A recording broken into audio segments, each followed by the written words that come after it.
Okay. Wow, that was an auspicious start, wasn't it? Voice deserting me right as the feed goes live. How are you, everyone who's intentionally watching it back? I always forget the volume thing. There you go. That's gone. That's gone. I've got to pop out the chat when people get here. There's no one in the chat yet, so if you're watching this back later, you and me, some private special time. How you doing? You know, I'm not saying I encourage people to watch the live streams nude, but I don't discourage it. That's all I'm saying. For all you know, I'm naked from the waist down, the way newsreaders always are. Or possibly I'm not. It's a mystery for the ages. Hey, Joel, hope you're naked. It's just, you know, the way it should be sometimes. Ah, wow, what am I doing? Ooh, top chat. I can do that. All chat. And hey, Kev and Jahatma. Hello, Mara. Hello, Farah. Here we are at Camp Granada. Camp is very entertaining, and they say we'll have some fun when it stops raining. Who else is old enough to know that? Oh, shit, I just saw an update thing pop up, and I was worried it was Windows and it was going to go away, but it's just friggin' Firefox for some reason. Oh, I didn't even have Firefox open. Why did it suddenly decide to bloody update? Oh, well, it's fine. Jahatma. Peter Gress came to your journo class and said journalism's a lie. Yeah, that's a fair call, really. And hey, Patman and Tara, g'day to you all. Sipping a refreshing pizza. And David, g'day to you too. Nice to see everyone all, as Billy Joel would say, the regular faces shuffle in. Nice to see everyone dropping by. I mean, how's you know, Tuesday, week's barely started. But yeah, stuff just is happening non-stop at a really depressing way. Hey, Charlie, how are you doing? What am I doing? At the moment, some Pepsi. And I had a lime, so I squeezed some fresh lime juice in it. And it's really good. Yeah, yes. Celtic King's hard to make behave at the best of time, Tara. I don't think I want to be telling him when I'm nude. Yes, he'd get far too invested in the circumstance, I think. You know, good on him. But I'll just go and check my front door locks and make sure everything's secure. I don't want things getting out of hand. Rukasan, at the right time, we're talking about nudity, door locks, you know, all sorts of things. David, have you seen Shadow to Cardboard? Nice. Charlie, I don't know where Mimsy is at the moment. Generally, if Mrs. Angry sees her about, she might open the door and let her in, because she seems to like coming in while I'm sitting here. I would ever do a live stream in the nude. I keep making jokes because I got a jacuzzi in my ensuite in this house. Keep making jokes about doing a live stream from in there and, like, you know, putting bubble bath in the jacuzzi and doing the live stream from there. So, you know, maybe one day, who knows? I think the Wi-Fi works well enough in there. I got a Wi-Fi booster in the hallway outside my bedroom, so it gets pretty good signal. So I think that would work. Oh, I think, yeah. Well, Mimsy's being let in. We'll see. She's looking resentfully back at where she was put in here. So I don't know if she's going to go up on her rest or not. What are you doing, Mimsy? Say hello to everyone. What are you doing? There she is. See, she's here. So, hey, Gamer Frost.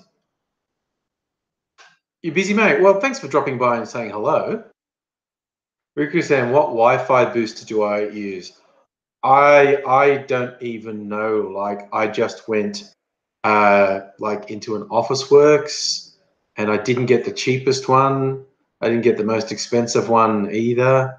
But you know, it works fairly well. Hey, Toby, an Australian Crime Video Archives. Patman Sport, how's AIDSy? Last I heard, not great. Not doing very well at all. You know, hopefully things will start to look up for him soon, because the current bout of health issues has knocked him about quite a bit. So hoping that he gets better. Yeah, Eric said it's you know, it's probably just like, you know, a Belkin or something, one of the ones. Batman Sport, no, he's not on the improve. He has not been improving for a month or so. It's just basically been bad with no particular improvement, which is, you know, is always disturbing with AIDS, because he has such severe health problems. If they get a hold of him, uh, you know, the repercussions can be quite bad. So we've got depressing news, so much depressing news, from fucking terrorist attacks in Indonesia through to the Israelis killing more than 50 people. You know, we seem to be getting barraged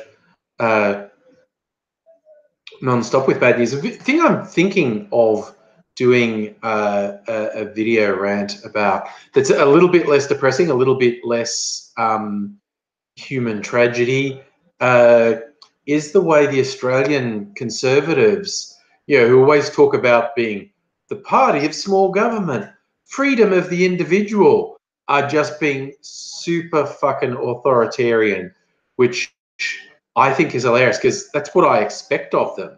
They're, you know, fucking jackbooted, especially Peter Dutton. But you get these idiots who vote for them saying, I vote for them because they're the party of small government, because they respect the individual. They fucking don't, you know. And like recently, they're basically outlawing cash transactions of more than $10,000, because they say, with reasonable grounds, that's a really strong indicator of criminal activity. And but they're not supposed to be interfering with people's private enterprise.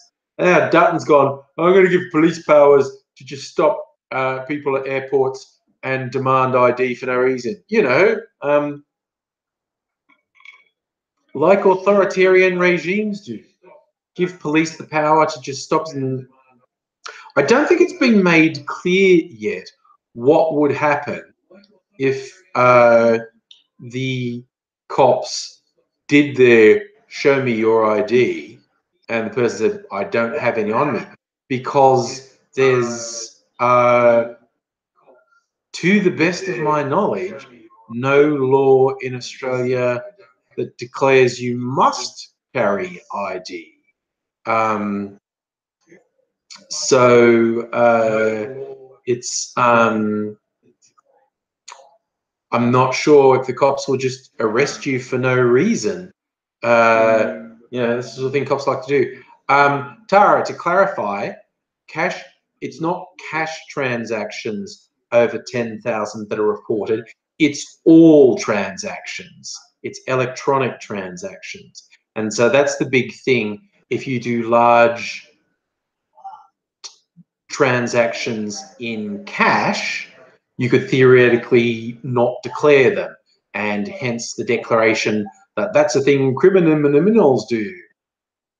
Ah, Joel, you've been playing streams in the background and you forgot this is a live one. I think often people say with my longer videos, whether it's a live stream or just the longer talky videos, I like, people said they treat them more or less like podcasts, like they'll have it on in the background when they're working, doing something in the house, housework, or just working on the computer, which I think is cool. I really like it.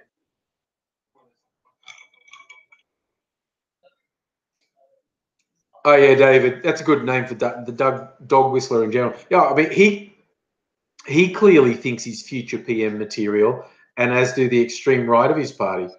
But that's kind of like Abbott and his poisonous behaviour. They've got this massive blindness to their own flaws. It's like Dutton's electoral poison.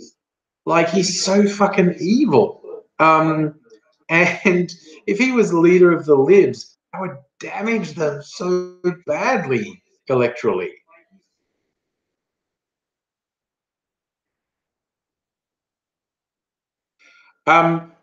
Jahatma, look, I've worked in banks and security in the reporting side of things, and it isn't just transactions over $10,000. It's lots of transactions that add up to a large total are also supposed to be reported. But yes, there are ways to disguise it, but the banks are supposed to report it because the banks want the transaction to happen because they make money off them. They were only relatively recently forced into a regime where they had to report transactions. I mean, what was literally happening, major crime figures in Melbourne, and what was his name? Is it Tony Mockbell, I think, whose only declared source of income was a hot dog cart that roamed around the city. He was paying for houses in cash, and that was like, just cash. And so there was no way of knowing where that cash had come from. Drugs. It came from drugs.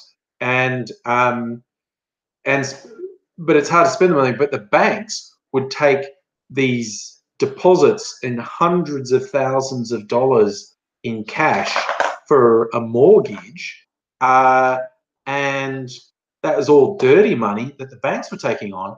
And then when he paid off the houses, he'd sell them, and that was nice, clean money from the banks. And the banks were well miffed when they had to stop doing that. So yeah, this latest one of making cash transactions over $10,000 illegal. It isn't even a case of you can report cash transactions over $10,000. The transaction itself will be illegal. So I have seen some people going well off the trolley with how they reacted to go, oh no, this is it. They're going to get rid of cash altogether, and then we'll all get the mark of the devil on our head, and they'll have microchips implanted under our skin. I tell you what, I tell you what. And it's like, well, yeah, that's one thing that might happen. So what am I drinking? This is the old Pepsi Max. Vanilla flavour with some fresh lime juice in it. And it's very tasty. I was thinking of making a mixed drink that, well, essentially looks like a milkshake at, the halfway mark, maybe. But I normally make it a smaller one. I could make a great big one. Yes, see, Tara, the ABN. I don't know if anyone here is old enough to remember, but I think it was the Hawke government who suggested introducing a mandatory ID card that was to be called the Australia card. And you wouldn't be able to have a job or open a bank account without an Australia card. That was supposed to reduce fraud and tax evasion and yada, yada, yada. But surprisingly, people thought the idea of a mandatory identification card was a creepy big brother thing and it was so unpopular they abandoned the idea. But then they did introduce for individuals tax file number, and for companies the Australian company number and Australian business number. And theoretically, you can't open a bank account without a tax file number, or have a job without a tax file number. But this is where cash transactions come into it. Yeah, that tax file number and ABN ACM was like Australia card by the back door. But yeah, it's less daunting than a card that you had to produce. Patman, anything for Wankafat video? I haven't got anything in mind that suits the format of Wankafat. Like, I'm thinking of just making this video about the Libs being so authoritarian. Well, they're the party of freedom and the individual and small government, while they're just being complete fucking authoritarians.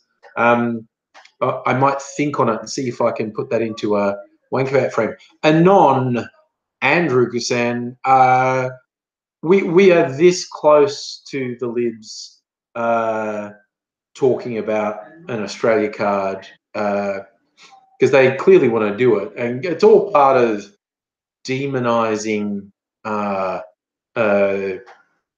refugees, terrorists.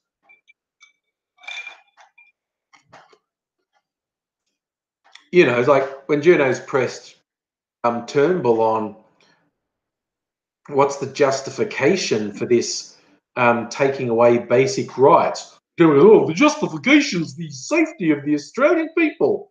And fucking Dutton's all sort of, oh, it's absurd that the cops can't just demand ID from you for no reason. And it's like, well, I don't know. People kind of like it that the cops have to have reasonable grounds for suspicion. It's just like, no, man, you shouldn't have rights. Government thinks rights are overrelated. Celtic King texted to say hi, temporarily living with his dad where there's no internet. Oh, all right. Oh, that's good. Yeah, he's doing practical things. He's going to be less exposed to alcohol at his dad's place. Yeah, he's taking control and making steps. Good on him. So pass on the big thumbs up to Celtic King.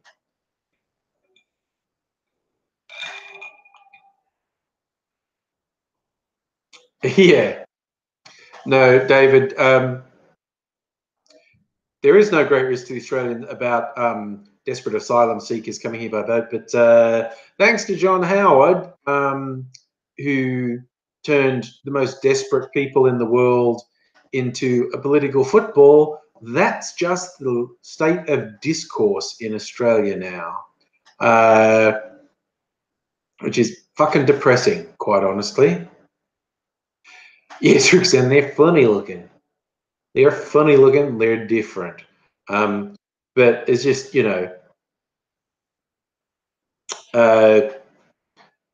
fucking John Howard is responsible for so much bad in Australia. Oh, and that's a big question.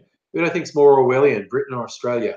I'd say Britain, because Britain's got more surveillance, more extreme police powers, and they jail people for being mean on the internet. I don't think I could be wrong, but I don't think anyone's been jailed in Australia for being mean on the internet, but it happens in England. Oh, David, do you think if they're white and Christian people, look no further than the white South African farmers who don't classify as refugees under any definition, but Dutton and the other racist fuckheads on the extreme right go, oh, we have to put a special thing in place to get these white South African farmers here and protect them, which is not to say that life is great in South Africa necessarily, and it's not to say these white farmers don't face problems, but they sure as fuck don't qualify as refugees. But try telling that to the fucking racists on the extreme right. Ugh.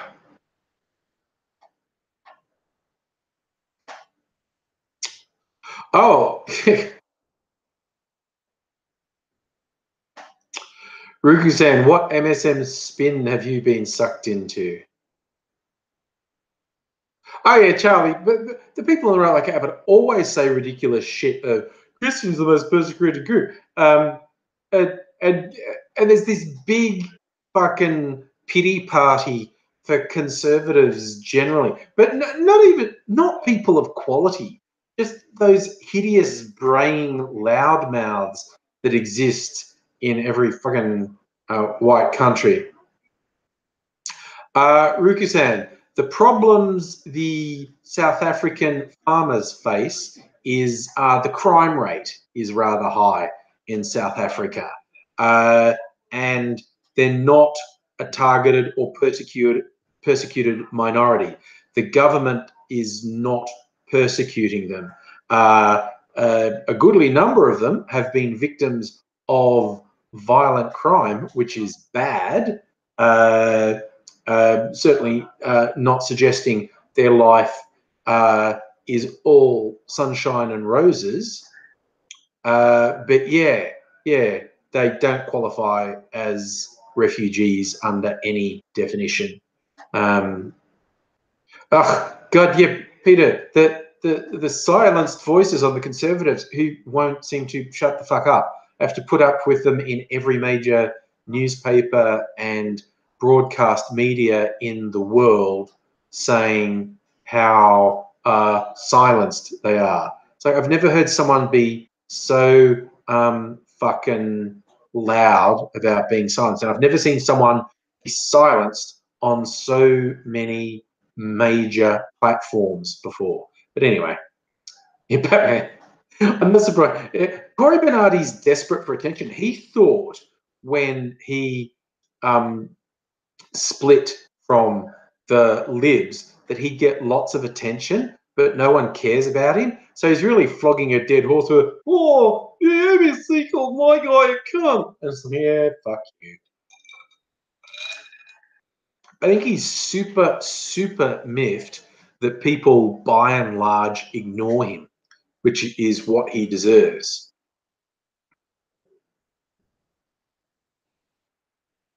David, yeah, you're right. I think it's a worse issue in the US, but you definitely get a fairly influential group of hard right Christians who would absolutely love it if they could turn society into something like A Handmaid's Tale. It's creepy how plausible that story is. I mean, I read the book decades ago. It's been out for ages. And the current TV series seems very well done, if incredibly depressing. But yeah, they've updated it and they've shown you the path of descent into totalitarianism, and it's just horribly plausible. Tara, the young conservatives having a debate on political correctness. I mean, again, those idiots, when they say oh, political correctness, they seem to me being vaguely decent to other humans, not marginalizing people. It's just like the instant you go, I think I'll make an effort to not make that person feel like shit. And go, political correctness gone mad. But you do the slightest thing that transgresses their world, and they're braying and screaming to destroy your life. And if you lose your job, it's disgusting. It's like, I cannot fucking stand the hypocrisy. It's absolute, like, out of each side of their mouth, they go, it's political correctness gone mad. Christians are the ones who are most persecuted. Oh, you can't say anything to anyone. Oh, I'm not allowed to be a straight white conservative. It's just like, you can't say everyone else is claiming victim status, while in the second half of the same fucking sentence talk about how you're the fucking victim. It's just pathetic. And this is the other thing, that the tactic of saying shit that they don't even mean just to derail conversations, and it's just, they want to waste your time. I would say something super stupid. People, it's like, I get this like on YouTube and other social media all the time. Like, you should engage, not just call them a bunch of cunts. Well, you know, I'm just being factual. They are a bunch of cunts. But it's like, you should engage. No, because they never shut the fuck up. They go, well, I think bloody, bloody, bloody, blah. And you go, okay, here's why that's wrong. Okay, done. Yeah, but what about this? No, here's why that's wrong. Hey, what about this? So, no, you came in and you said this was your argument, and I disproved your argument. Yeah, but what about it? And they literally want to waste, like, it's a published tactic in multiple of their forums. Just fucking waste time. Just derail conversations and waste time. And where it's incredibly absurd, it's like climate change deniers. Hammering scientists who, you know, have actual fucking work to do, and hammer them, you have to answer this, you have to answer, and here's the answer. No, no, you have to answer this. Oh, fuck, here's the answer. No, no, you have to answer this. And it's like, they never shut up. Engaging them is a waste of fucking time because they never shut up. Oh, God. You had a political argument with a workmate represent. No, no. At work, I just go, no, not at work, not at work, not at all. I mean, I work with someone who's a Trump fan and Trump fan and a global warming denier, and I'm like, yep, not engaging with that at all. Thank you. Yes, we're on to Latham is a cunt. Yes. Oh yeah, Peter Threat, Mark Latham's a classic example. Oh, I hate identity politics. And then he just goes on about being, oh, I'm a straight white man. I'm so repressed. Like, dude, fuck off. You know, it's pathetic. I mean, Australia, that guy's unbalanced. When you look back at the election campaign when he was leader of the opposition, running against John Howard, he was seriously unbalanced then. And it's like fucking kangaroos loose in the top paddock.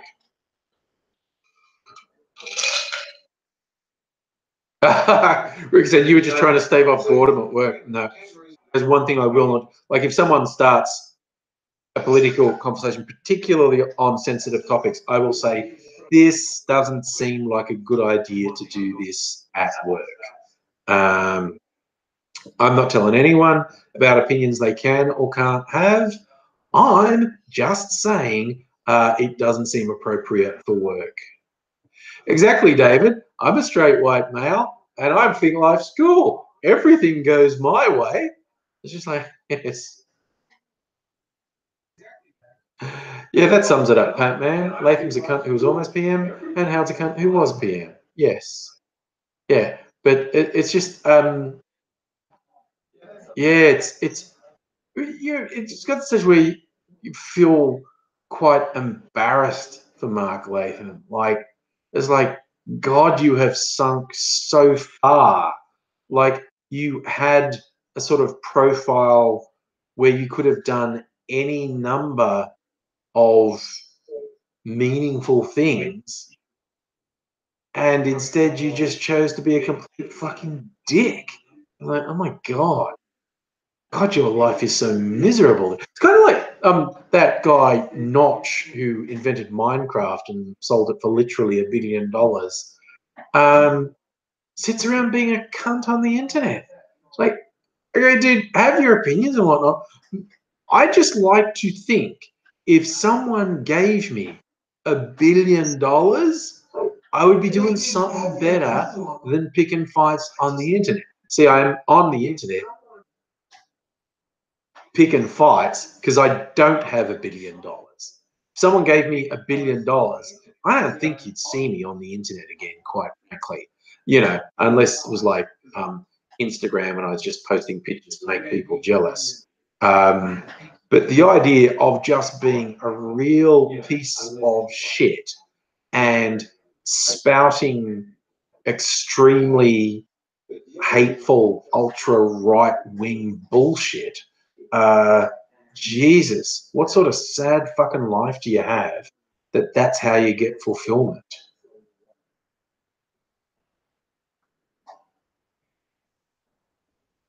Oh, Jesus, Tara, what the fuck? You had your last volunteer job, got legal advice over your name, posted on Facebook you should have your sex organs removed. I would have left that too. Jesus, that's awful. Batman, it's possible to bet on anything if you find uh, the right bookie. Usually online, you can bet on basically anything. Um, oh, David, yeah, no, that would be. I'm with you. That would be my revenge. If I had $1 billion, I'd be funding stuff to upset the right wing diggers. Again, this is like not so conservative people are all bad. I think the things I would do would make most conservative people happy, but just the obnoxious extreme right identity politics people, funding, women's refuges and men's centres for that matter, and at-risk groups, and helping people. I just, I would like to help people that pricks on the right demonize all the time. Just because it would be nice to help someone, and what's a nice bonus to annoy people that you don't like while doing good things. I mean, that was the thing that happened. Uh, Again, not to flog a dead horse, but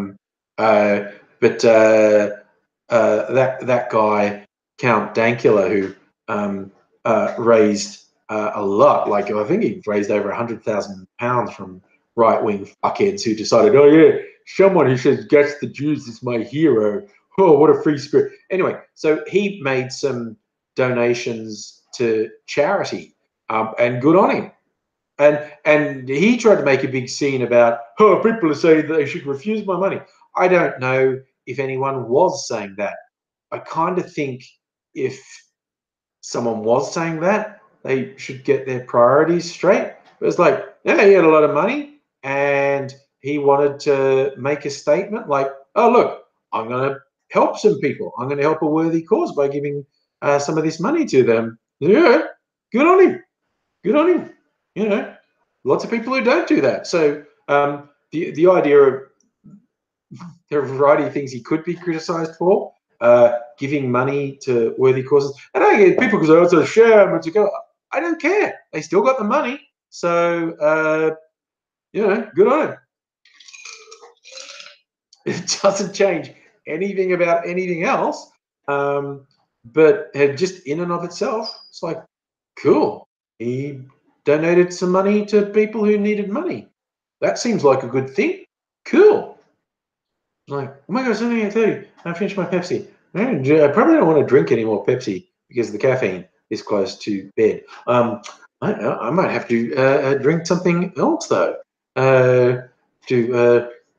See, I'm trying to think. What could I drink? I've got some chili. Got some chili vodka. I could drink that. I can have a drink of that. I've got some. Yes, I could do that. Has the chat died or something, or is that my imagination? It's just no one's decided to type anything in chat for a minute or two. That just makes me think it stopped working when there were no updates at all. Still no. There we go. No. Thanks, Emma. The chat does still seem to be working. That's good. Hello. How are you, by the way? Batman had a chili hot chocolate. I'm not big on chili, but I like this one. Ruger's saying you had a screener of a movie It's not downloadable. Okay, it's a screener of a movie you backed, and it isn't downloadable, so you can only stream it. Is that it? That's kind of so. You're painting. Is that as in house painting or artistic painting?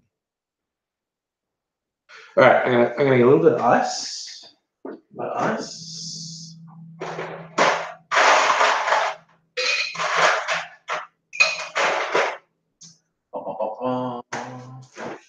Want some juice? Is this juice? Oh wait, maybe that one. Nope, nope, this one. Okay, juice and some lemonade. All right, all right. Oh, I got it all sorted. Tara just took your dog out to be. That's all fine. Rick is saying, I think reserving our right to wine is what separates us from the beasts. Okay? Sometimes we just have to complain about small things. Oh, Jamie, you're doing artistic painting. Nice. Nice, nice, nice. I like it. So, which one? This one. Oh. This is my chili-infused vodka. Bo! First live stream for a while. Oh, you had NBN problems. Everyone has NBN problems, don't they? No, and unfortunately, AZ is not feeling any better, which is a bit bad because I think what that basically means is he's in pain all the time. Yes, things not very well in AZ Town at the moment, which is quite unfortunate because he kind of deserves a break. Add some juice, make it a bit tropical. Batman, I've ever thought of brewing my own beer. I don't like beer. I do not drink beer at all. Although I did see, I was in a homeware shop on the weekend, mainly getting stuff for young Mr. Angry, who likes to bake and whatnot, and he wanted a few things. But they had a cider making kit, like brew your own cider. And I do like cider, so that appealed to me. But it was so freaking expensive. I suppose this was the whole base kit, so the additional bits later on will be cheaper. It was like $170 for this whole brewing kit, and it's like talking about how many liters of cider you could make with that. And I was going, wait, this is about 4 times more expensive than going to the bottle shop and buying cider. No, Mimsy's down there. She's not been on camera.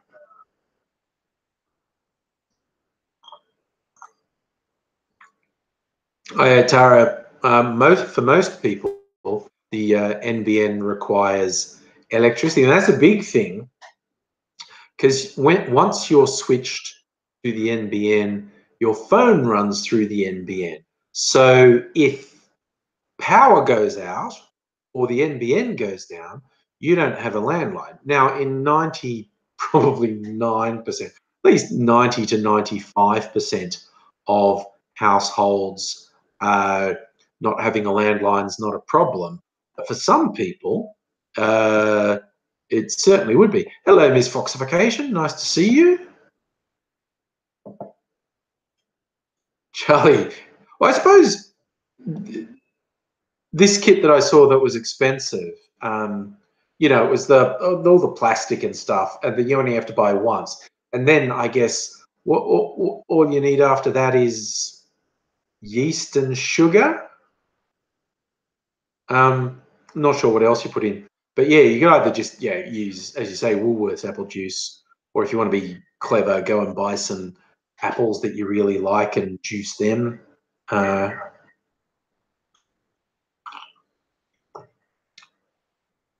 David, you're right that older people would probably be most affected by no landline, but also some people with health issues. Some people have little health monitors, usually it's a heart monitor, but it's not just heart monitors, but that actually communicate to a hospital via landline. And so even when they switch to NBN, that can be a serious issue if their health monitor stops working because the NBN went out. Oh, that's it, Miss Foxface. You're right. Some of them have clip-on batteries. Um, and in fact, I think if you meet a particular profile of being an at-risk person, they have to give you a battery pack. But it only lasts for about 6 hours. So if there's an outage of more than 6 hours, you're screwed.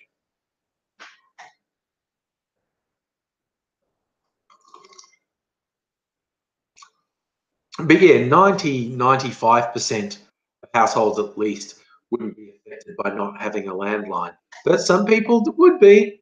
So yeah. Is that it, Charlie? Fresh apples have their own wild yeast on the skin and ferment themselves. Well, I think that's where most anthropologists think humans learned how to brew alcohol because certain animals would eat fruit right off trees that had rotted. It was either on the tree or had fallen down the tree and had rotted and had fermented. And the animals would eat this fermented fruit and get drunk and run around acting stupid. And the humans watched them and went, "What's that about them?" And then they tried it, and then they progressively worked out how to do it on demand. And I've heard the same story about coffee. In parts of the world where coffee grows naturally and wild, uh, the theory is, like goats ate the coffee beans and then went pinging all over the place on a caffeine high. And the goat herders went, "What is it about these?" And they did it and go, "Oh, yeah." And for that matter, drugs as well, the same deal. Uh, Animals like eating poppy plants and then getting stoned, and the humans are going, "What's that about?" And then humans end up refining the process. And of course, those are all theories because I don't think there's any uh, documented evidence. Like this is where anthropologists have to draw conclusions and what. Sebastian, I think you may be right that mead is one of the oldest known alcohols from ancient Babylon. Quite possibly, mead has been around for a very long time. David, coffee may have come from Ethiopia originally. My history is actually not that good, but obviously coffee doesn't grow everywhere. So it was originally just in one place, and then international trade brought coffee around the world. Could you imagine being like the first, when you're European, the first time you drank coffee? Because it would have been the nobility first. Francis Drake brought back coffee beans. "Oh, the natives do this, and it fills one with vigor." And you go, "Really?" You bring it up again. They used to brew it up, knock back a really strong coffee, and when you've never had caffeine in your life, and just woo, that would be really intense. Hey, Toriana, how's it going? Pat talks. What was my favorite subject at school? And I fucking hated school. Um, uh, but I liked writing. I always liked creative writing, which is in broad brushstrokes how I got to YouTube. Because I like writing stuff, and then I got into performing stuff I wrote. So if there was anything I liked at school, it was creative writing. It is, in retrospect, a disappointment to me that I didn't do subjects like geography and history, because I would have liked to have learned more about history and global politics. Good to go, Pat Mesport. Thanks for dropping by, man. Uh, David Hill, social science. Yeah, okay, we're of the same vintage. I know what you mean when you say social science, but lessons have splintered so much. Like, yeah, my kids talk about various things and go, "We did not have that option when I was at school." Jatma, Yes, when I was at uni, I've got my unpublished manuscript about people playing D&D, and I started serializing it on my blog, and I got really lazy and stopped. I keep meaning to go back and keep going with that story because it's not a bad story, actually.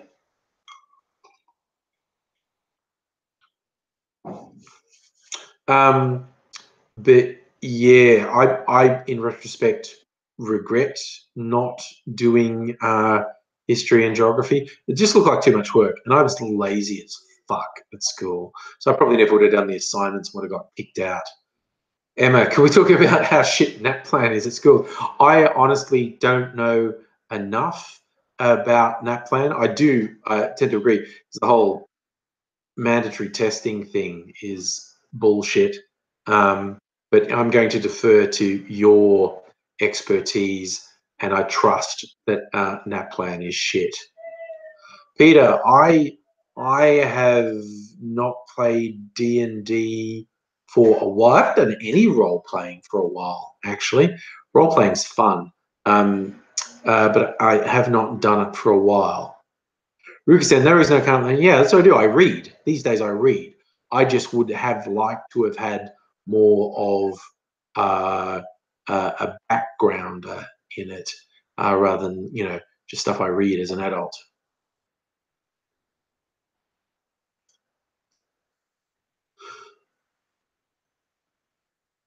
Was that Miss Fox? You got to move. Oh, yeah, no. Well, I was just before I move somewhere, I'm always like, I have to check that I could get decent internet and like a Foxtel there because I don't want to get screwed over.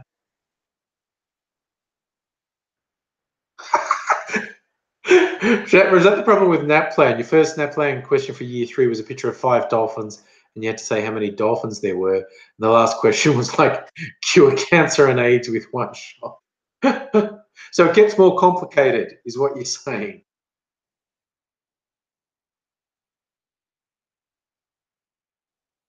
Yep. Yep. God, you're not getting NBN for 3 years. God, what part of Adelaide are you in? My God. You got forced on me here. I was really dubious about it. I was really worried it would make my internet worse because I had a cable connection for the Foxtel. But admittedly, the cable here, like I moved a year ago, and the cable here was noticeably worse, like about half the speed of the cable at my previous house. So that was a downer. And, my kids were complaining it was affecting their gaming. And then we got this letter saying, in the next 12 months, you're going to be forced onto the NBN. I know, bullshit. And they went, do it, do it. So took the dive. I was really concerned that it would be worse, but it was much better, in fact. So I was reasonably happy. It really, really felt like a gamble. There's so many stories of people who said when they got pushed onto NBN, it was worse even than ADSL. And so I was really worried about that. But it's actually pretty good. And Wi-Fi even is great. Like I can now do these live streams on Wi-Fi. I used to have to run a cable from the modem to my laptop to get enough speed. But since switching to the NBN, the speeds are fast enough. I can actually do the streams via Wi-Fi, which I like.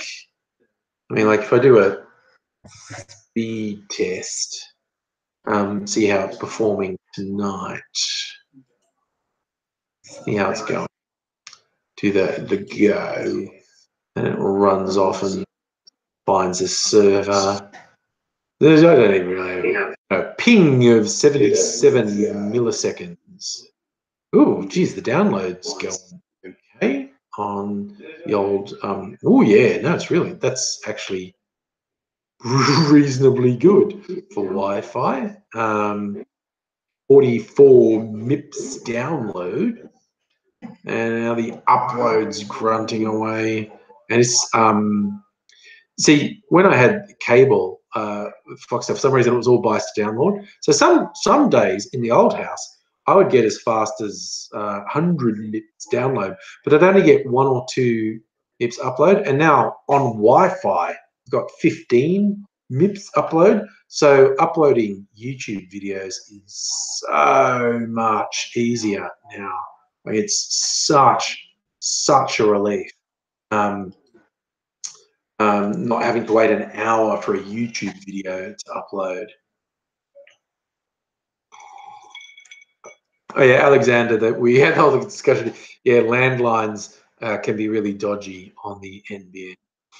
Sebastian, am I on 140? I honestly, I don't even remember what contract I'm on. But yes, it's all pretty good. Amy saying, Ben says I'm getting a speeds because my modem's up today. That's good. I did get a new modem when they put the NBN in. So, Scott, that was one of the first topics we discussed tonight. Dutton wanting to give police power at airports to stop and demand your ID when you haven't done anything like for any reason. Yes, that is shit. And of course, the irony of it all is it's the Liberals who say, we're the party of the individual, of small government, of personal liberty, except they're complete fucking authoritarians. Which is just hilarious that there's still people who are stupid enough to apparently like, oh, I vote Conservative because they're for the little guy. That's yeah, they're the party of small government and individual liberty. No, they're fucking not, man. They'll fuck you up. Which is not to say the Labor Party doesn't have authoritarian tendencies. But yes, when the former Queensland drug cop wants more and more power, you know, it's not fucking good, basically. Hey, Shelformer, how's it going? Miss Foxification, I think this is actually different. I think because it wouldn't be news if it wasn't different. So I don't think cops have the power to just even in airports, to randomly say, show me your ID. They have to come up with a justification. And of course, cops fabricate the justification all the time. But this is just officially saying the cops don't need a reason. The cops can, anyone at any time in an airport, saying, show me your ID. And as I was saying earlier, I'm not sure what they do if you don't have an ID. I know if you refuse their instruction, they'll arrest you. That's the thing that cops will do. If you refuse an instruction, they'll arrest you for obstruction. And so it's like at rallies, anyone who goes to political rallies has probably seen cops beating the shit out of someone with a truncheon. As the person's lying on the ground going, ow, ow, ow. The cops are going, stop resisting, stop resisting. It's just like, and that's because the defense the cops are going to use later, like, why did that person get the shit kicked out of them? Because, oh, they were resisting arrest. Well, why were you arresting them? For resisting. And I'm not joking and I'm not exaggerating. These things come to court. Like, in court, like, well, why did this person get the shit kicked out of them? Well, they were resisting. What were they resisting? Arrest. Why were you arresting them? For resisting. What? And 9 times out of 10, the judge goes, yep, cool. I'm actually just looking up the thing on the airport ID checks. Police, because I don't think that Oh, here we go. Australian Federal Police will be able to ask anyone for ID with or without reason to suspect them of wrongdoing and eject them from an airport. Okay, that's interesting. It's not saying they will arrest them, but they will eject them. And at the point you resist, that's when you get arrested.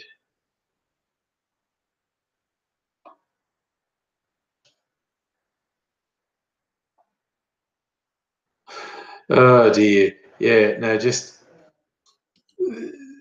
this is just giving cops brand new jackboots to say, hey, you know what you can do? Anything you fucking want to anyone.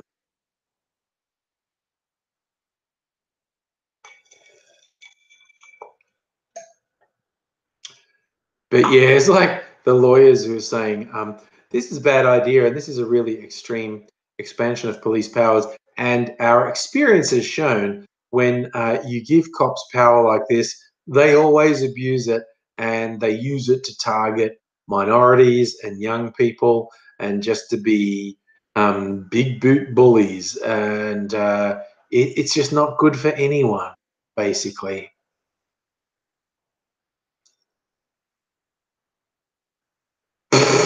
Ruki saying, you're just saying, I know a thing or two. If you change your modem's SSID, will it boot everyone from the network? I don't know. That's one thing I don't know. Uh, that's the thing. Like, if I'm going to copy that and search Google, should you change the name of your router? Um,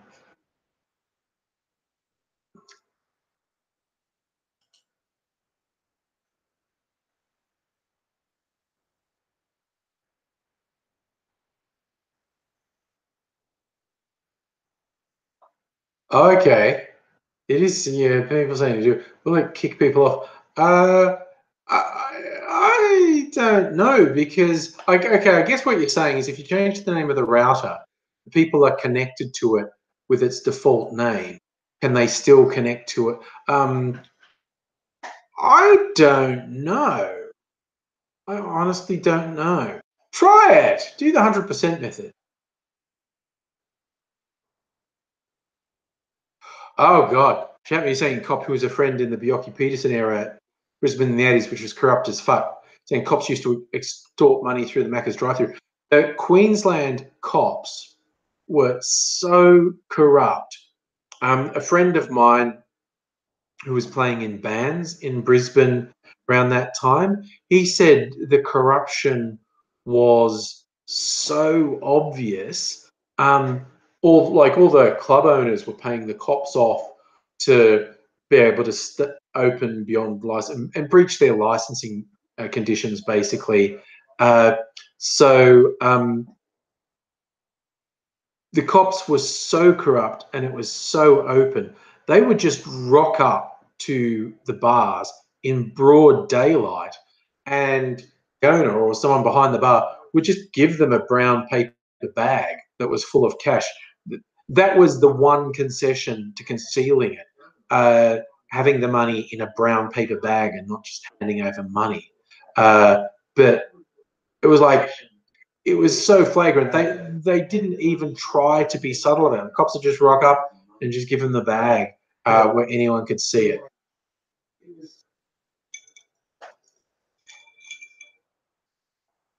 Hey, Tendai. Yeah, misfoxification. It's the thing about drug squads in police forces a bit susceptible to corruption. But I'm sure Queensland, notorious for the most corrupt cops, and drug cops, the most notorious for being corrupt within police forces. And Peter Dutton is a former Queensland drug cop. I'm sure he's the exception. I'm sure he was never corrupt, never abused his power at all. I'm sure. Oh, Sebastian, at some point, every fucking cop drug squad's been selling drugs. It might be New South Wales who got busted most recently. There was one that I found hilarious. The St Kilda police station, which was just up the road from where I was living, and it was notoriously bent coppers. And the internal affairs were there doing an audit. And it's just simple stuff like the interview records and arrest records. There was some suggestion that the cops might have been cutting deals with particular crims. So the internal affairs was just auditing all the arrest records and interview records. Just boring paperwork stuff. And they're in this thing. And one day while they're there, they opened a manila folder, and there was a note in the front of the file that just said, "Check the ceiling tiles in interview room 3." And I went, "Oh, I wonder what that is." And so they went into the interview room, ceiling tiles, and in the ceiling cavity in this interview room were guns and drugs and cash. And they were like, "Oh my goodness gracious me." Um, because that's the thing. We're talking about there being corrupt cops in the system. There are always also cops who aren't corrupt, who really fucking hate the corrupt cops. People like Roger Rogerson, because those corrupt cops will murder not corrupt cops to cover themselves. So it was a non-corrupt cop at the St Kilda police station who slipped a note into the file that the cops, the internal affairs were reading, that just said, look at the ceiling tiles in interview room 3. I remember when I lived in Sydney, a young guy, this is when I was young, a young guy I knew who joined the police force and was stationed out in Northern Beaches. I forget which station, but that's where he grew up. He's like a Northern Beaches guy. And he was, he was an idealist and wanted to be a young cop. But the older cops, who were bent as fuck, didn't like the idea of him not being corrupt. So they kept trying to get him to be in on it. He goes, "Look, I'm never going to rat on anyone. I'm never going to turn you in, but I'm not doing it. No, I'm not taking money. I'm not taking drugs. I'm never going to rat on anyone. I wouldn't do that, but I'm just not taking part of it." And that wasn't good enough for him. And they pressured him and pressured him and pressured him and pressured him. And he kept saying, "No, no, no, no." And one day he opened his locker, and there was a bag of cocaine in there with a note saying, "This is your cut from the last bust." Oh, and the bag was leaking. So his entire locker was contaminated with cocaine. So if he ever ratted on someone, they would rat on him, and there would be a drug test on his locker, which would test positive, and he knew they just painted him into a corner. So he resigned. He really wanted to be a cop. He really saw being a cop as an opportunity to do good, and there were just too many corrupt cops in this precinct, and he had to quit. Obviously, there's a plot in a lot of movies of, going right back to Serpico, that the corrupt cops don't trust a cop who refuses to be corrupt, which is really fucking weird. Yeah, that wasn't a stroke, it was a medical emergency. Stroke's a medical emergency. Rookie said, "You found someone with an unsecured printer. Now's the time to make their printer print evil things." Again, that's a really well-known internet prank, finding an unsecured printer and making it print various things to freak people out. Yes, Peter, Serpico was a true story. There was a real cop that the Serpico story was based on. He was a New York cop in the 60s, 70s, and wasn't corrupt. And so the corrupt cops really. There's another one that was loosely based on a real cop. might have been American Gangster, the one where Denzel Washington was a black drug kingpin. But whichever one it was, Russell Crowe was a cop who refused to be corrupt in that. And the thing that he famously had, he was a drug cop and he refused to be corrupt. And he and his partner was after a gang bust. When they're going through, they found a car with a bag that had literally $1 million in cash in it. And this was untraceable. This was not reported anywhere. There's all this non-sequential bills. So these guys had basically found $1 million in cash. And Russell Crowe's character said, no, we've got to hand it in to evidence. And his partner's going, are you fucking kidding? And he goes, no, I'm not. I have to. And the guy says, okay, 2 reasons that's a bad idea. One is I want $500,000. 2, you hand this in, no cop will ever trust you again. But he handed it in. And that became the notorious thing. Like, everyone thought he was a real freak for that. Yeah. But yes, the question of legalizing Mary Jane, I think recreational use of marijuana should absolutely be legalized. There are complex issues you have to address, but there are various states in America that have shown those can be addressed successfully. Because it's ridiculous. Like, marijuana is so much less dangerous than alcohol, for instance. And the idea, the idea that it's illegal makes no sense at all. It's logically unsupportable.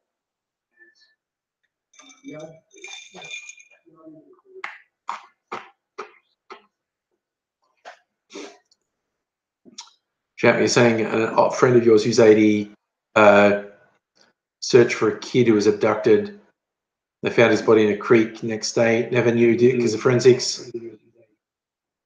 Yes, I mean, but also don't forget, forensic science has been abused seriously by cops. It's been used to wrongfully convict people because they just use science buzzwords in the court hearing, and the court goes, "Well, it must be true." That's all around the world. Notoriously, the Guildford Six, the Birmingham Four, Irish people who were accused of being IRA bombers and most definitely weren't. And they were picked up just because they were Irish, and they were straight up tortured by the cops into confessions. And the cops blatantly faked the evidence in the court. And so, forensics can be abused as much as it can be a good thing. Yes, Emma, you highlight a couple of positives to legalizing marijuana because it's taxed, so you make a lot of money for the state, and you take money away from criminal enterprises. There are a bunch of good reasons. Yeah, that's another one, Emma, that DNA evidence can be accidentally corrupted by people like touching the swab sticks, etc. That's what Sebastian, the Brits did horrible things. I've seen people share this frankly fucking ridiculous meme saying,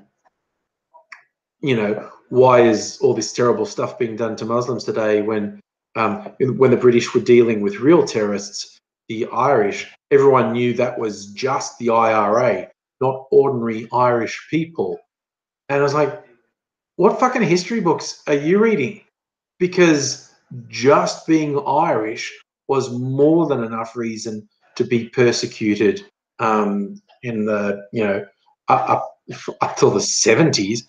It's not much better now, but it was, people were persecuted all the time just for being Irish. And there's this ridiculous rose-colored glasses of, we were really nice to Irish people when the IRA had a bombing campaign happening. They fucking weren't. They're fucking horrible to Irish people. Thanks for dropping by, Emma. Always good to see you. We have to, we said we were going to make videos. We have to talk about how we're going to do that at some point.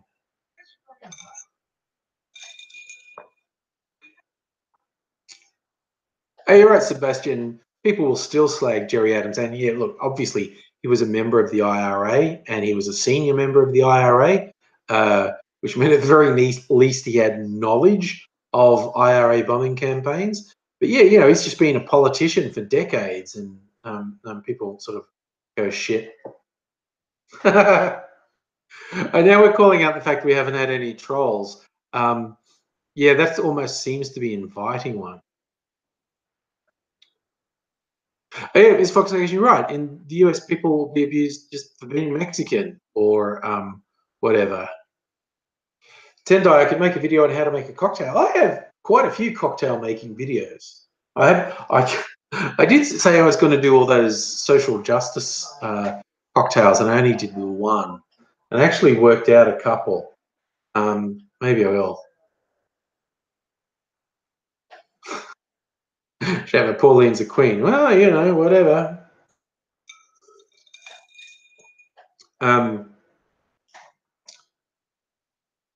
It's a funny old world.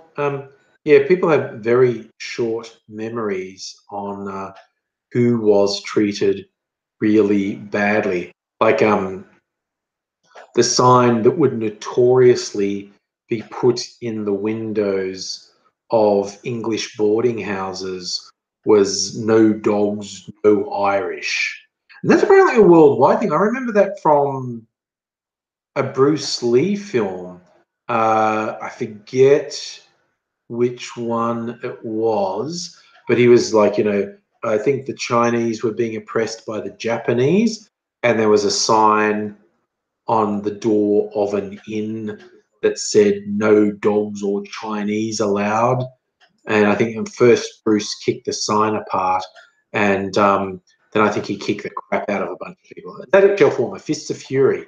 I think I watched all the Bruce Lee movies, but so long ago, I don't remember the specifics. But I do just remember that phrase of a sign saying "No dogs or people of a particular ethnicity are allowed."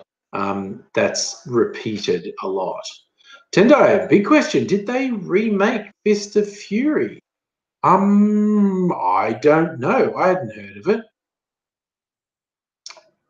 And yes, Miss Foxification, that is one of my favourite sayings. Those who don't know history are doomed to repeat it. It's true, you could be a persecuted white striker. But but it's because they're a member of a minority. The Catholics, Irish Catholics, were a minority, and so they were treated badly. Same as straight white Jewish guys get harassed for being Jewish.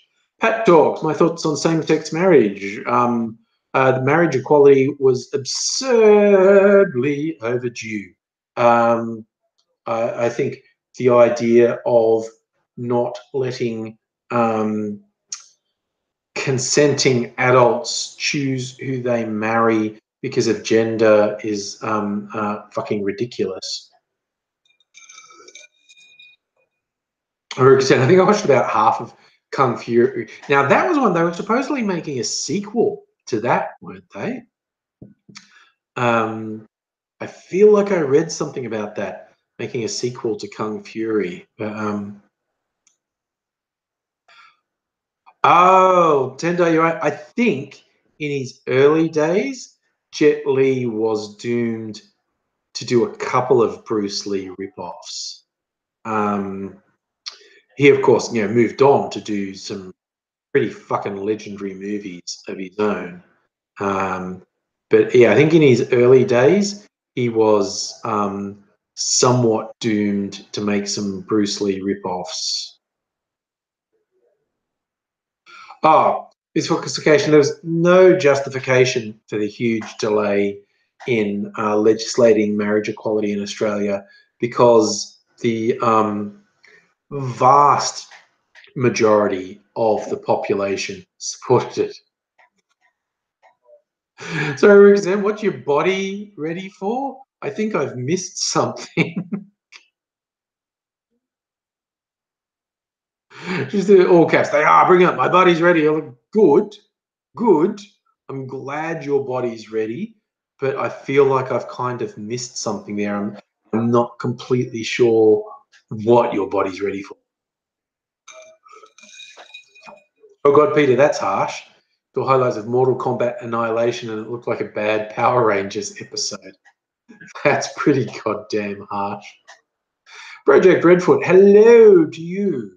Okay, what shitty movies are coming out? What good movies are coming out? I want to see Deadpool 2.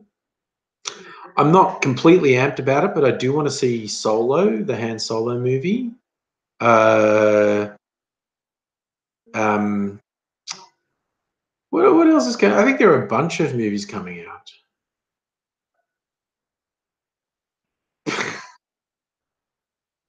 Big Mac, what on earth does Ramadan have to do with being extra vigilant and staying safe?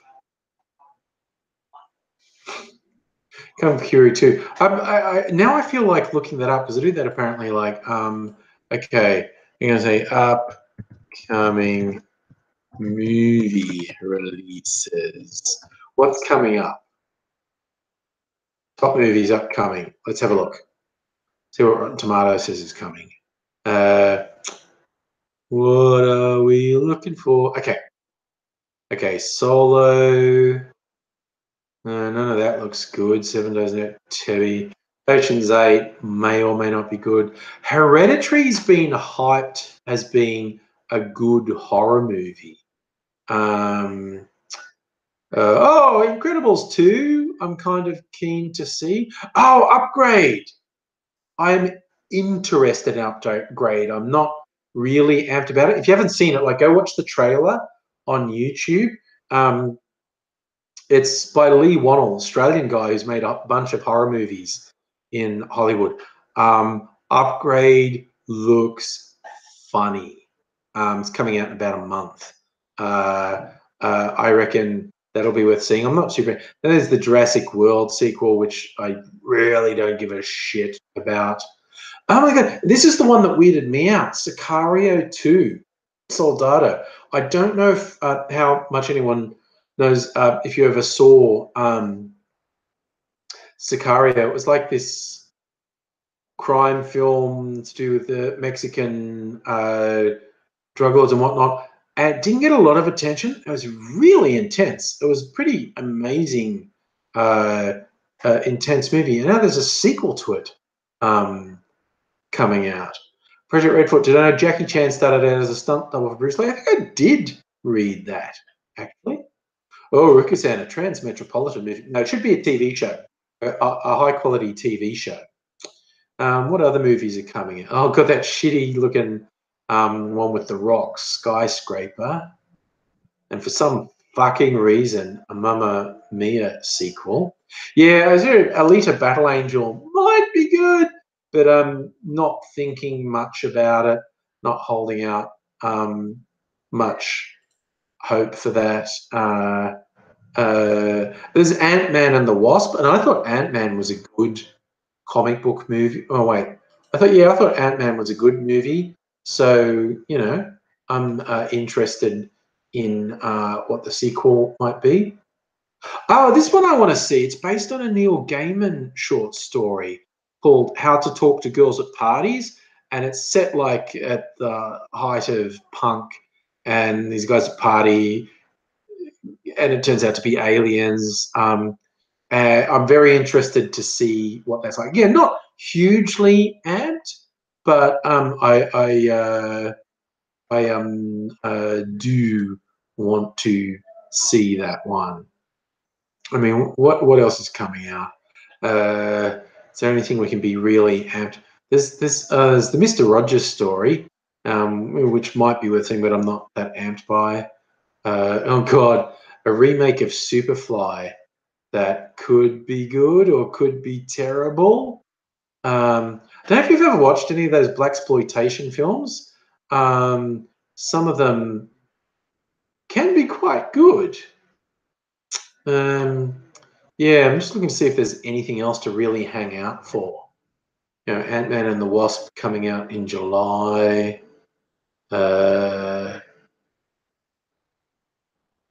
Equalizer 2 is a weird one because I didn't think that was a very big film, a Denzel Washington one. And it's got a scored a sig. And there's the latest Mission Impossible film, and those Mission Impossible films can be surprisingly good. But again, I'm not that amped by it.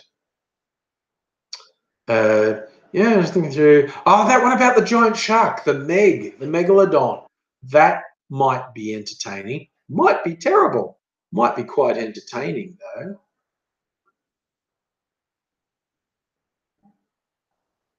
But yeah, there's not a huge amount of stuff that's really leaping out at me and making me think, oh, I really have to see that. I mean, go to the movies quite regularly. I'm still going to go to the movies, but who knows what's coming up?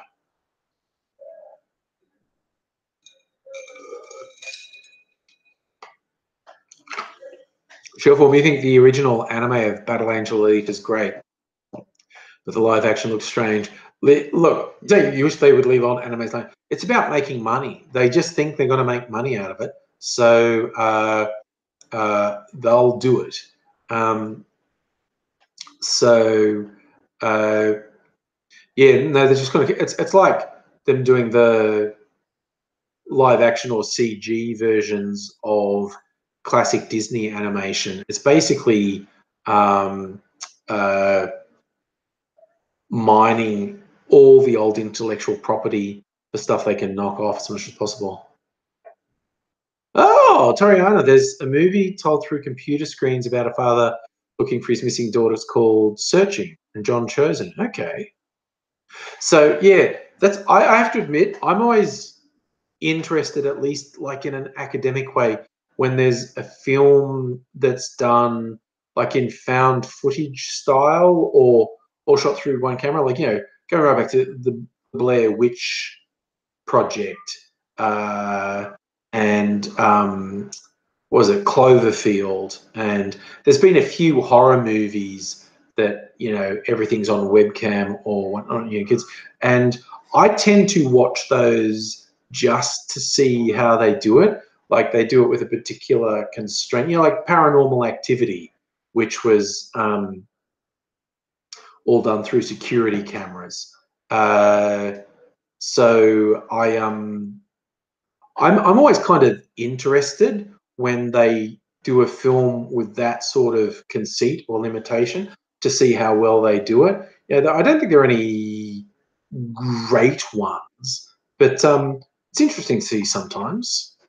Toriana, you like the mockumentary types. There are some very, very good mockumentaries, both movies and TV shows. Oh, Jatmar, it's not called New Zealand mockumentary about vampires. It's not called Things We Do in the Dark. It's called What We Do in the Shadows. And also, the makers of that have had a TV series commissioned, What We Do in the Shadows. And it's fucking hilarious. If you haven't seen it,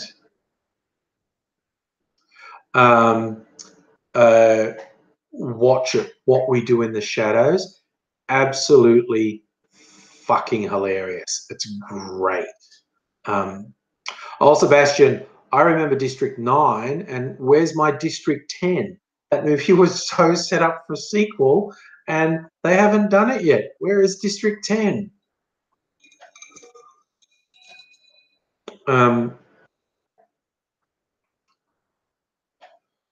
Bury Things the Dark sounds like an American ripoff. No, Things We Do in the Dark sounds like the porn version, which should exist.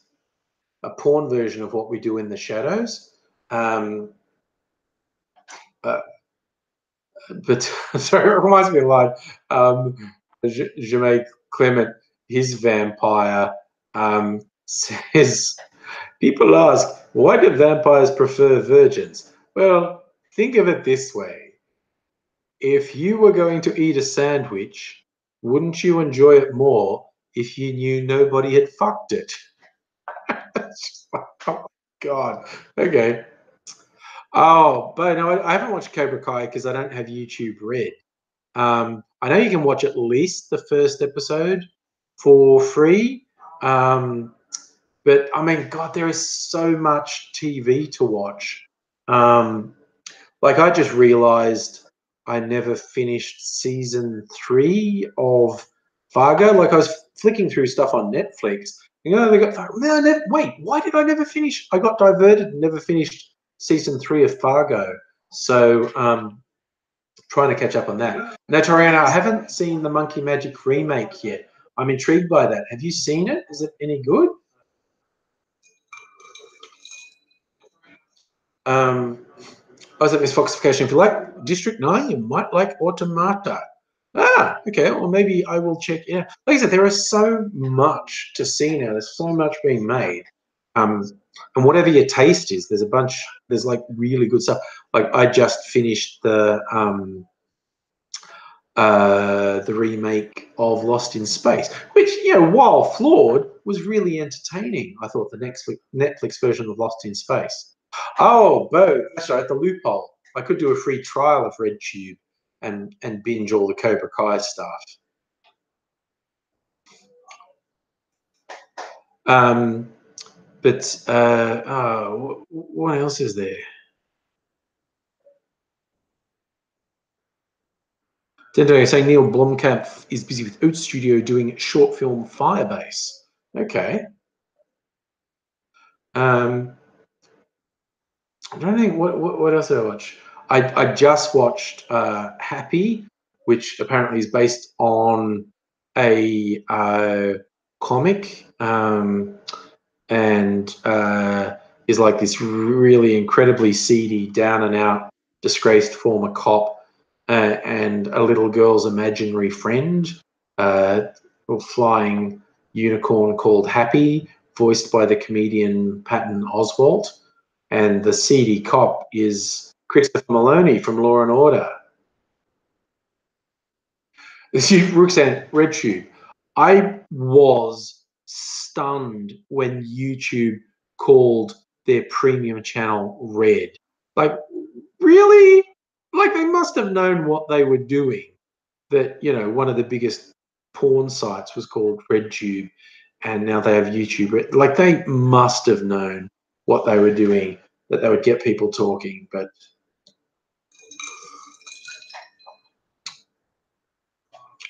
Toriana, TV series Sirens in the Rain. I don't know those ones. Oh, okay. See, this is what I mean. There's so much to catch up. And as soon as I got Netflix, everyone told me I had to watch Narcos, and I haven't started Narcos yet. What else was I watching? We just to try it out. We did watch the first episode of a series of unfortunate events with Neil Patrick Harris in it, and which was good, but very much aimed at kids, I thought. So I don't think I'm going to watch any more of that. I don't know.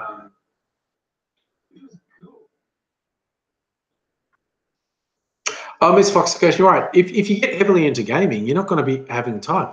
I mean, I game a little bit, and people say, "Did you game?" Well, I don't do it much because I get too into it and use up too much of my time. I mean, like in the last couple of years, the only games I've played have been Borderlands games, Grand Theft Auto 5, Yakuza 0, and I'm still playing Zelda Breath of the Wild at the moment.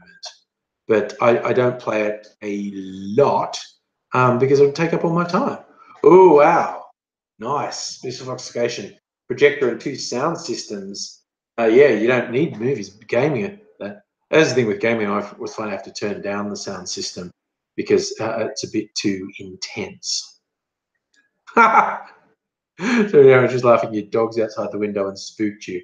Yeah, Mimsy's sound asleep. You can't even see her down here. She's curled up asleep. Toby, do I still wear my kilt? I still have my kilt. Real men wear kilts, absolutely. I'm just waiting until they have a cultural heritage day at work, and I'll wear it to work. Shentai wears Doom 2. I got Doom for the PlayStation 4. I just couldn't get into it.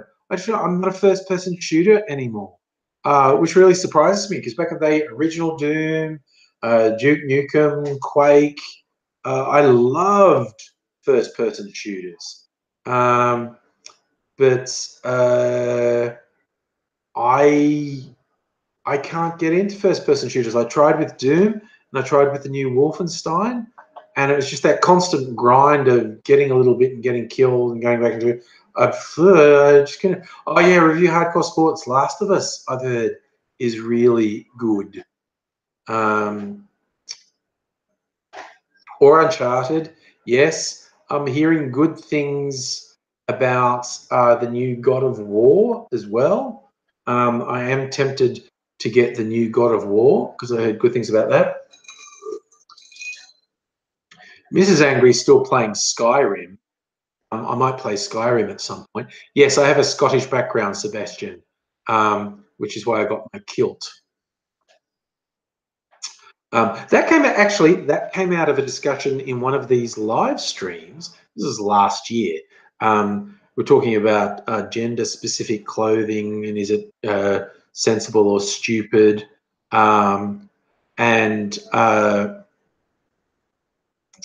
Yeah, I said, well, I'd probably never wear a dress because I just don't think I've got the physique for it. And someone said, what about a kilt? I went, oh, yeah, maybe a kilt. And then someone started talking about utility kilts, and I'd never heard that term. And I looked it up, and they looked really cool. So I got a utility kilt. Came out of one of our chats here. Toby, is Angry Family Gaming pretty much... like I said, Mrs. Angry got into Zelda Breath of the Wild and now Skyrim. My two kids are mad for the online games. I don't even know which one they're playing now. And Mrs. Angry's son is into building his own mods for games, building his own maps for some of the sci-fi games. I'm not sure exactly which ones he does. I know my son, who's about his last year at school, let's go to uni next day. He wants to study video game design. So yeah, I think it is fair to say it's pretty much a gaming family here. I raised my kids on a Nintendo 64. So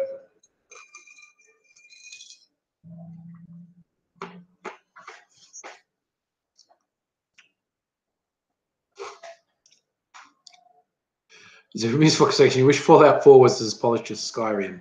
Looked as good as Metro. I like how beautiful some of the... I like the three I've seen most recently. I played Grand Theft Auto 5 and Zelda Breath of the Wild, and I watched Mrs. Angry play Skyrim, and they're all really beautiful games in their own way because the style of them is different. They're three very different styles, but they're all really beautiful in their own way. Tendo, you like New Vegas. I've not played any of the Fallout games, and I know that some of those monsters, I see memes about them all the time. Review Hardcore Sports, RDR2. What's RDR? I'm not hip enough to know what that acronym is.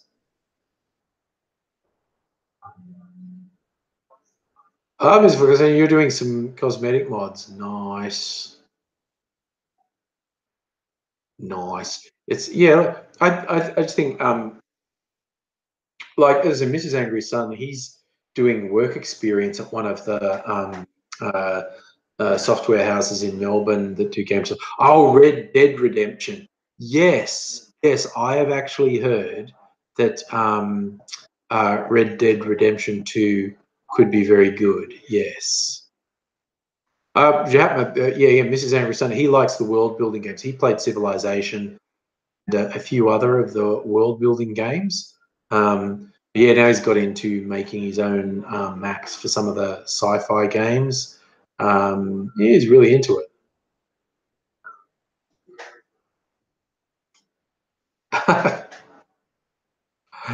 As Jatma in Red Dead Redemption, holding out with mates at the Mexican fort in multiplayer, the stagecoaches there. See, I never get into multiplayer games. I certainly don't get into online gaming because I think there are too many assholes online.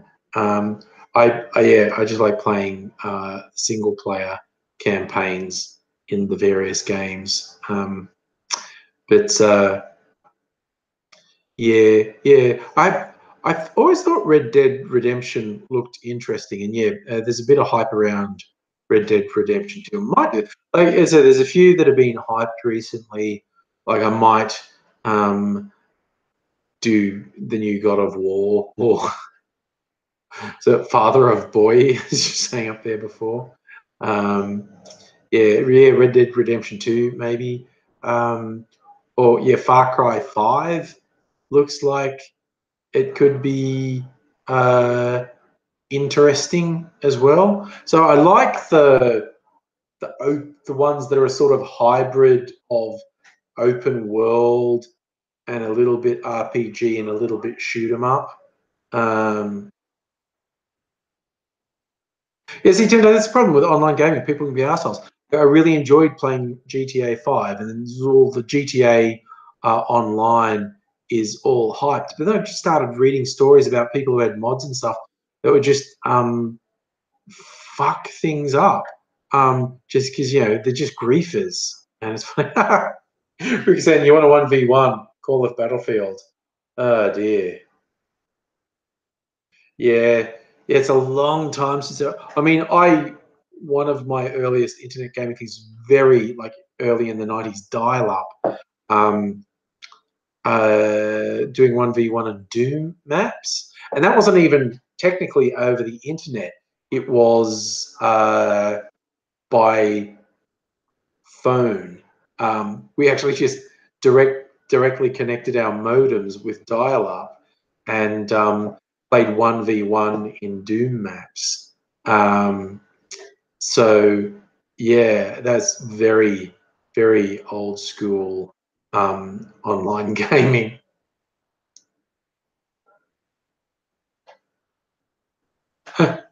This Foxification, bane of your existence since Fallout is one sentence. A settlement needs your help. Oh my god. Yeah. Even just like on mobile gaming, like on the phone and stuff, like there's all those ones where you Clash of Clans, like you're gonna do all this repetitive shit, and then someone who's paid for some upgrades just comes and trashes everything you did, and it's like, no, I'm not playing this. Fuck off. Fuck off. I am not playing this.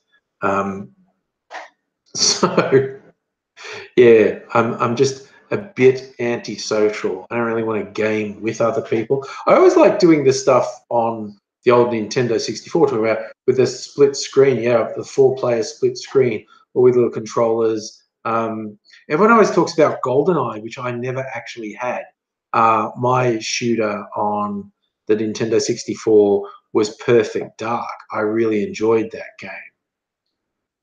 And yet I'm old enough to have done real old school LAN parties where people would lug all their computers into like a fucking warehouse or something and just connect everything up with cables and play massive collaborative games that way. But I'm old. That's how I remember all that stuff.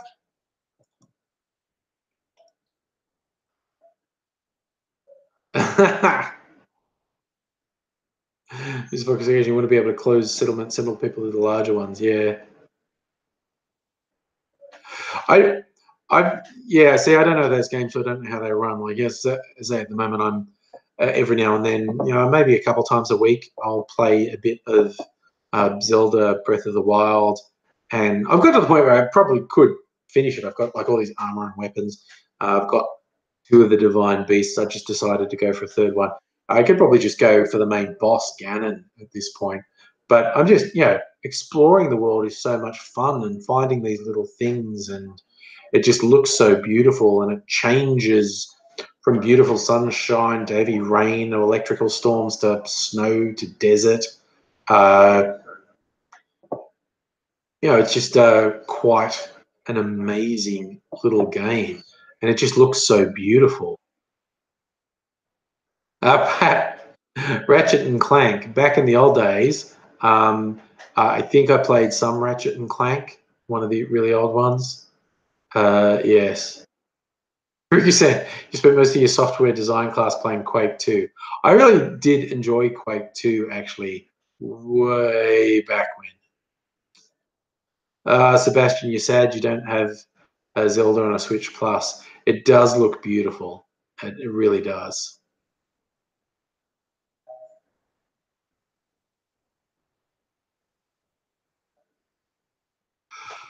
Project Redfoot, you're trying to finish Twilight Princess. See, my kids did play Twilight Princess and a few other Zelda games. I hadn't played one through since Majora's Mask, Nintendo 64.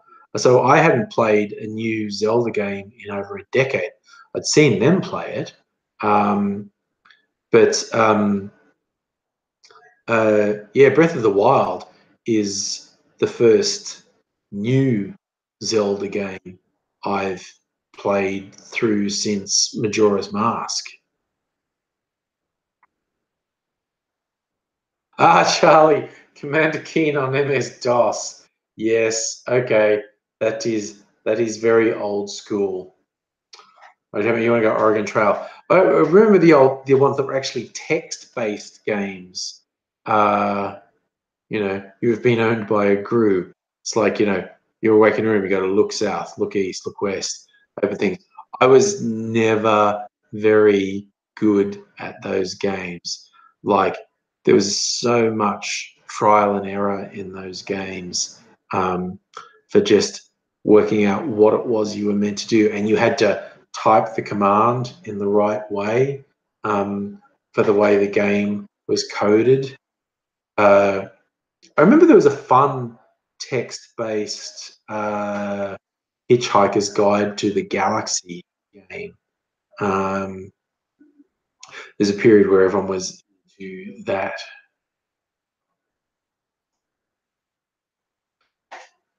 I originally found an original Ocarina of Time card.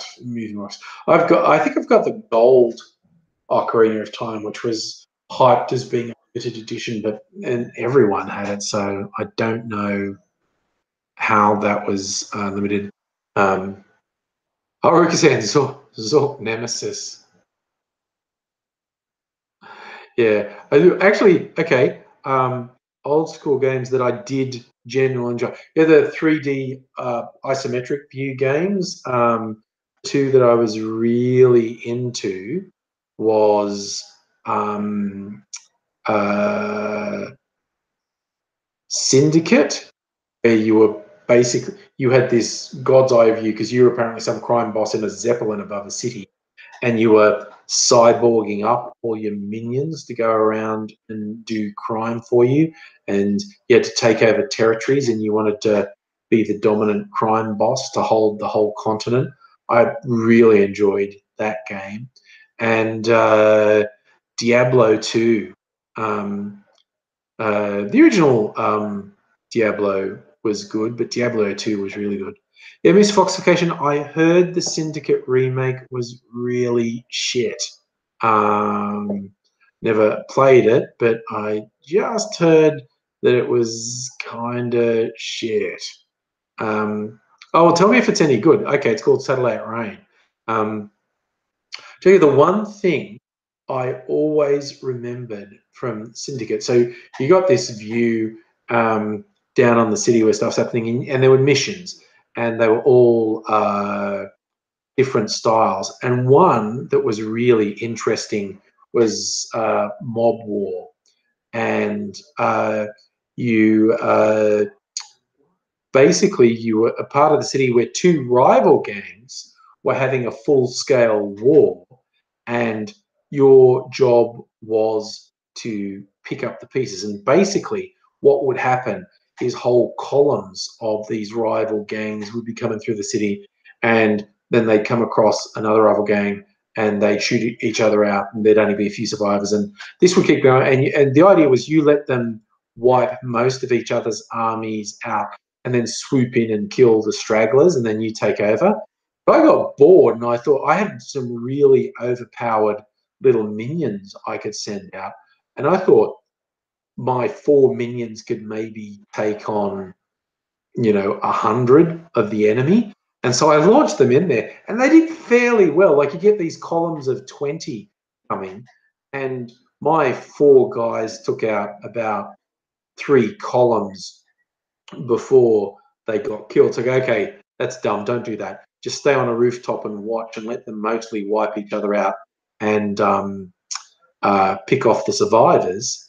But the one thing that will always stay for me, because there was a decent AI in the game, like they do particular things, but they would interact with their environment and do random things.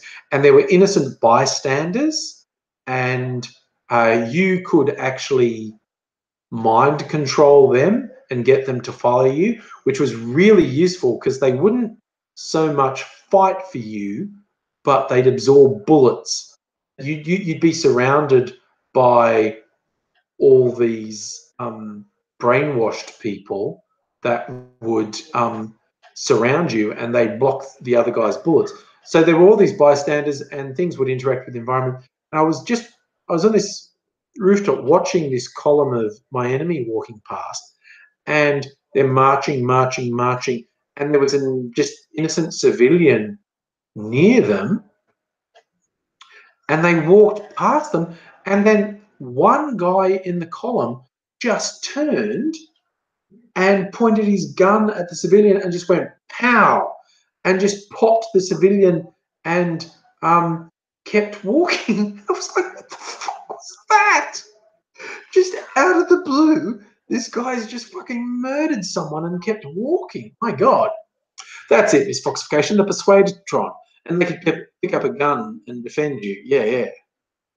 So you're saying you can get it on the Humble bundle for $5, and it's got mostly positive. Maybe I'll look at it. I don't know. G'day, Heine. How's it going? Yeah, it sounds like Liberal National Coalition. I mean, I'm always surprised when the AI in games does something really unexpected. Yes, Proper Wolfie, you have missed most of it. I'll probably be gone in 5 or 10 minutes. I'm going fairly well though, so thanks for dropping by and saying hello. But we've gotten deep into a gaming conversation, which we tend to do from time to time. There's a question: have I? Pat want to know if I got the new Yakuza game yet? I haven't. That's another one I might get because I really did enjoy Yakuza 0. That was a bit of fun, and there was such weird, perverse stuff in it. It was a lot of fun to just go around punching people and fighting people and building up your empire and whatnot. But then there was the bar girls and the stores where you go to watch sexy videos. And they were actually videos rather than computer generated, but it was of girls in bikinis just sort of posing. That's meant to be super saucy. And your dude at the end would just go, oh, and there were some tissues there. It was like, oh, please. I don't, oh, no, I don't want to know that. But there was a funny sub quest where he runs into some guy who's over the top obsessed with one of the models in this video store and just watches the same video over and over and says, you should watch it with me. And your character goes, okay, I'll watch it with you, but don't get weird. And so you watch this video, and he comes out, see, she's great, isn't she? And you go, yeah, she's pretty. And he goes, yeah, I could tell you were into it, because you were moaning at the same point as me. And your character just goes, yeah, dude, you made it weird. Okay, I just said don't make it weird. Yeah. Oh yeah, Ruki-san, there's two perverts. There's one in each city. In one city, the guy is in a diaper or tighty whities all the time, and he's just constantly talking about how much he jacks it. But then your other protagonist in the other city also has the sex-obsessed pervert character.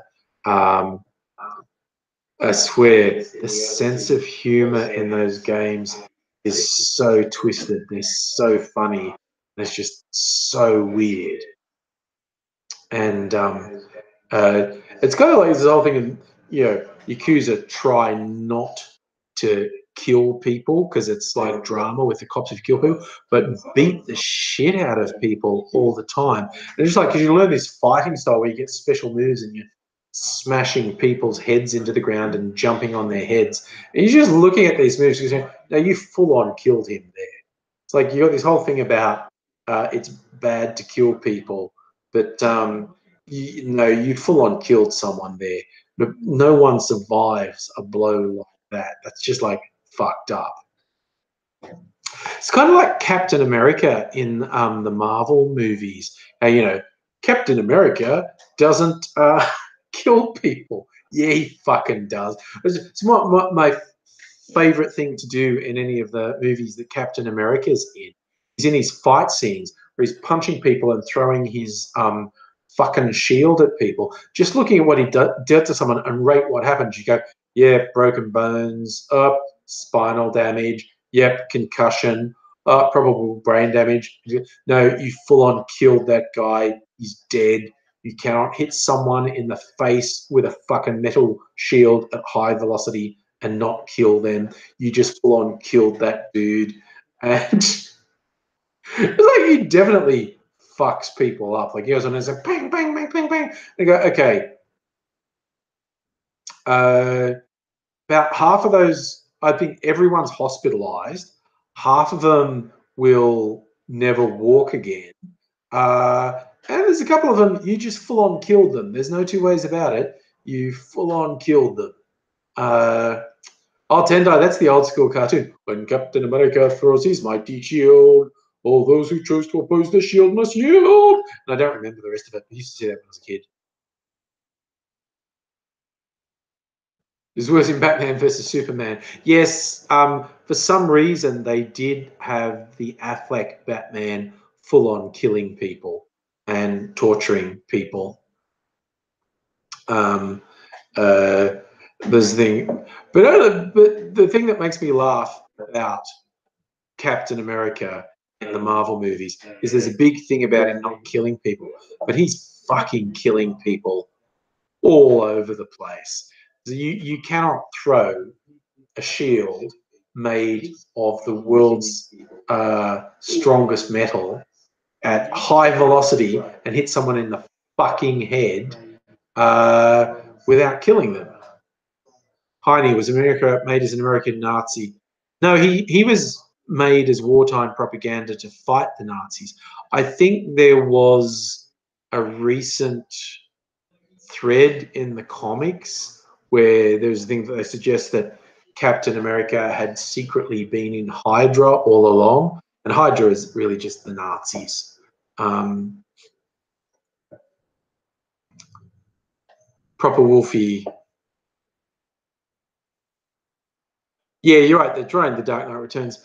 I don't hate like the Superman, Man of Steel, and the Affleck Batman as much as some people do. But yeah, they're not great. Oh yeah, you're actually right. Project Redfoot. They did for the comics fans. Like Batman has the Robin armor that has like the Joker spray on it.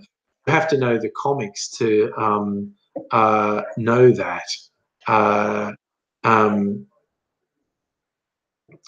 but yeah, and I haven't seen Justice League, so I don't know. That talks. Do I like racing games? I do not play racing games much. Like, you know, probably my all-time favorite game's Mario Kart for racing. Ruku said, a live-action remake of Roger Ramjet. That would be funny. That would have mileage, I think. That would have something go to it. John, the superhero movies are only good when they have decent bad guys. Well, that's where I feel like Marvel's been knocking it out of the park recently with bad guys that you can actually see their point. You know, the most obvious one is Killmonger in Black Panther. You listen to the stuff that Killmonger's saying, and it's going, well, you're not wrong. You're probably going for a bit of an extreme solution, but you're not. The stuff you're saying is not actually evil. It's actually right. And to that matter, even, you know, without going into any spoilers about Infinity War, Thanos has this thing about killing half the population because the universe is overpopulated, and you free up all the resources, and everyone would ultimately be better off once they got over the trauma of half their population being killed. And he doesn't just like kill off the underclass, it's random 50%. He doesn't see himself as evil. He sees himself as doing good. You know, Killmonger was trying to right the wrongs of colonialism. And even in Spider-Man Homecoming, the guy who's stealing all the alien tech to make weapons, he was sort of pushed into that by bureaucracy and big greedy companies like Stark Corporation. He wasn't a bad guy. He got pushed into a corner. So I think Marvel's been doing quite well in doing bad guys you can identify. Oh, Proper Wolfie, go see Black Panther. It is, in my mind, without a doubt, the best Marvel movie. It feels completely different. Like, as much as I like most of the Marvel movies, it's basically, you know, dudes in suits punching on. But with Black Panther, it's a whole people and a culture and a mythology come to life. And it's fucking amazing. Like I say, and it's a great bad guy. It's a bad guy that you can identify with. Charlie, wasn't Thanos' thing in the comics? He's obsessed with that. I don't know. I don't read Marvel or DC comics. I read a lot of comics, but not Marvel and DC ones. If you heard Core Sports, do I think EA is a bad company?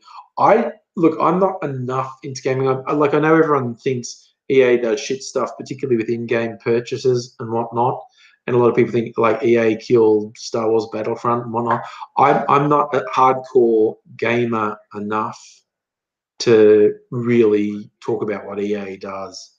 So, yeah. I was saying Thanos wanted to marry Lady Death. Yes, well, you know, Lady Death was a huge buxom lady who wore skin-tight outfits. Who wouldn't want to marry her?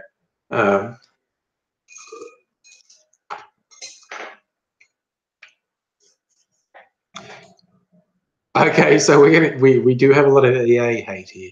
Fair enough. Project Red Foot, you're going to see the new Avengers. Enjoy it. I think it's a very fun movie. There's a lot of good stuff in there. And, you know, they've jammed everyone in there. There's like 30 characters in it. And I think they did a lot of good in it. Yeah, you can find flaws in it, but I try not to think too hard. Toriana, yes, okay, I will pass on all your best wishes to AZ. It's not very well at the moment, so he needs them, and he does enjoy them. And so I will pass on everyone's best wishes to AZ. And in fact, I will probably go now because it's like 10 o'clock. I do have work in the morning. So thank you all for your company as per usual. You've been wonderful. Really enjoy spending time with all of you. I hope you had a good night. Hope you look after yourselves. And I will see you again soon. See if I can manage to get a wank of that video together tomorrow. If not, well, I may or may not be available on Thursday night, but we'll see. I'll be back, and I hope you will be too. I will send on all your best wishes to Aidsy. He really appreciates it. So you all take care of yourselves, and I will hopefully see you again soon. Bye now. I clicked the stop button, but